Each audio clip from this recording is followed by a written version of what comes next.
Salam sejahtera dalam kasih Tuhan Yesus Kristus. Saudara-saudaraku, saat ini saya akan menyampaikan perenungan firman Tuhan berdasarkan Injil Lukas 24 ayat 13 sampai 35. Dengan tema berjalan bersama dalam terang firman. Saudara-saudaraku yang dikasihi dan diberkati Tuhan Yesus, gereja adalah persekutuan orang percaya yang berjalan dengan Dia Sang Kepala Gereja, yaitu Yesus Kristus. Tugas panggilan gereja adalah tugas semua orang percaya. Gereja yang dipanggil dan diutus Tuhan ke dalam dunia harus berjalan bersama dalam melakukan tugas tanggung jawab pelayanan yang ada, walaupun pada kenyataannya sengaja atau tidak sengaja terkadang tidak dapat berjalan bersama oleh karena banyak hal yang menyebabkannya. Tak bisa dipungkiri saat ini banyak warga gereja yang masih hidup dalam egoisme, iri hati, cemburu, dan saling menjatuhkan satu dengan yang lainnya. Oleh karena itu perenungan firman Tuhan saat ini dalam Injil Lukas 24 ayat 13 sampai 35 mengantar gereja untuk terus berjalan dalam terang firman. Saudara-saudaraku, Injil Lukas adalah salah satu Injil sinoptik yang berfokus pada kehidupan, pelayanan, kematian sampai kepada kebangkitan Yesus. Setiap tulisan mempunyai penekanan yang khas dalam pelayanan dan karya tentang penggambarannya tentang Yesus.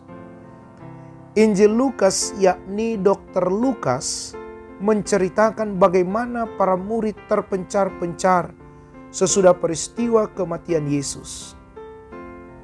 Berbagai perasaan meliputi mereka. Apalagi sesudah 3 hari ia dimakamkan, ada berita yang disampaikan bahwa Yesus telah bangkit. Tetapi ia tidak mereka temukan keberadaannya. Sebagian merasa ragu-ragu dan tidak percaya, dan ada yang memilih untuk meninggalkan Yerusalem. Dikatakan bahwa ada 2 orang murid pergi ke Emmaus yang jaraknya kira-kira 7 mil jauhnya atau sekitar 11 km dari Yerusalem. Ada perbedaan menyolok saat mereka berjalan dengan Yesus. Ketika mereka berjalan hanya dengan pengetahuan tentang Yesus, mereka tidak akan mengenalnya dan akan berjalan dengan perilaku menyalahkan orang lain serta dalam kungkungan kekecewaan.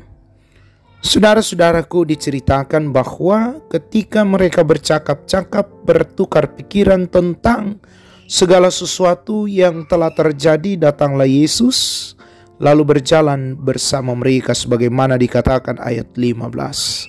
Tetapi ada sesuatu yang menghalangi mata mereka sehingga mereka tidak mengenalnya, ayatnya yang ke-16. Bahkan ketika Yesus bertanya, apakah yang kamu percakapkan? Ayat 17.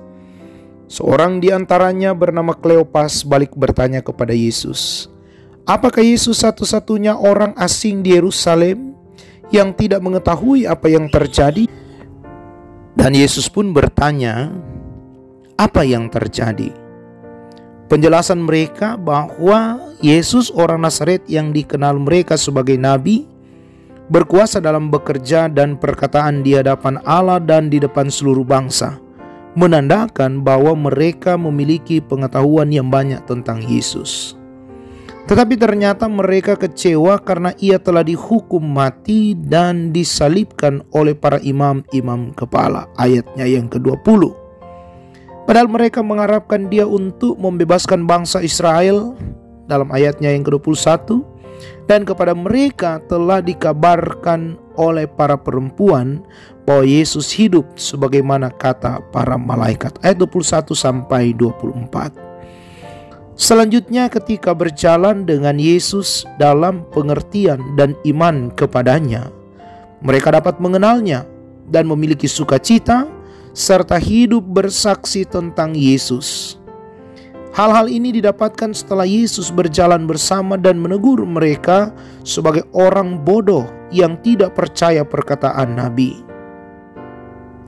Mereka mendapatkan pengajaran bahwa Mesias harus menderita sebagaimana dikatakan kitab suci. Lebih khusus ketika mereka bersekutu dan menerima pelayanan Yesus yang memecah roti dan membagikannya pada mereka, membuat mereka mengenal dan mengimani Yesus dan langsung kembali ke Yerusalem. Sebagai akibat dari perjumpaan dan berjalan bersama Yesus, mereka menjadi kuat dan menjadi saksi mengabarkan kabar sukacita bahwa sesungguhnya Tuhan telah bangkit.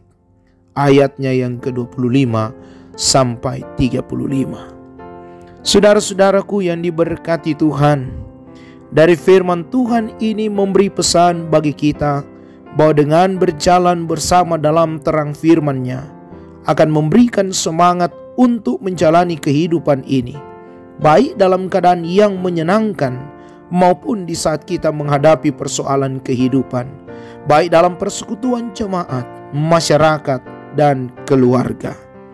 Berjalanlah bersama dalam terang firman-Nya, dan biarkan Roh Kudus bekerja dalam kehidupan kita dan mengubahkan kehidupan kita menjadi lebih baik untuk hari ini, esok, dan sampai selama-lamanya. Amin.